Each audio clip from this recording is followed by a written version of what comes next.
गोविंदगिरींच्या वक्तव्याचा संभाजी ब्रिगेडकडून निषेध करण्यात आलाय। छत्रपती शिवाजी महाराजांबद्दल केलेल्या वक्तव्याचा निषेध करण्यात आलाय, तर अयोध्येतील राम मंदिर सोहळ्यात केलेल्या वक्तव्याचा निषेध करण्यात आलाय।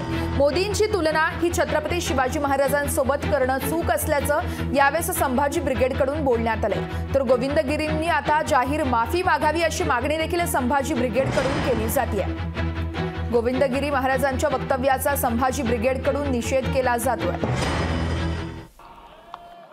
मुझे इस परंपरा को देखते हुए केवल एक राजा याद आता है जिसमें यह सब कुछ था, और उस राजा का नाम छत्रपति शिवाजी महाराज। छत्रपति शिवाजी महाराज। मित्रों, लोगों को पता नहीं है शायद,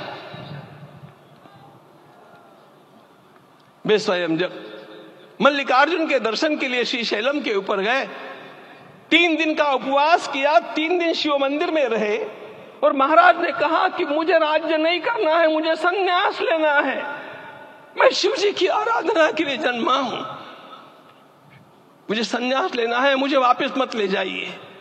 इतिहास का वो बड़ा विलक्षण प्रसंग है। गोविंदगिरी यांनी विकृत विधान केलेलं आहे। ते म्हणाले, छत्रपती शिवाजी महाराज मल्लिकार्जुनच्या दर्शनासाठी श्रीशैलमला गेले, 3 दिवस त्या ठिकाणी मुक्कामी होते, 3 दिवस त्यांनी उपवास केला आणि म्हणाले, आता मी संन्यास घेणार, आता मला परत घेऊन जाऊ नका, मी आता येणार नाही, मी राज्य करणार नाही। आणि नंतर गुरूंनी आणि ज्येष्ठ मंत्र्यांनी त्यांना परत आणलं, परंतु असं इतिहासामध्ये कुठेही घडलेलं नाही। याला कुठलाही ऐतिहासिक पुरावा नाही। हा गोविंदगिरी यांचा खोटारडेपणा आहे। शिवाजी महाराजांचे गुरु हे रामदास नव्हते, हे वारंवार इतिहासाने सिद्ध केलेलं आहे। तज्ञ इतिहासकाराच्या समितीने ते सिद्ध केलेलं आहे। त्या समितीत पुरंदरे सुद्धा होते।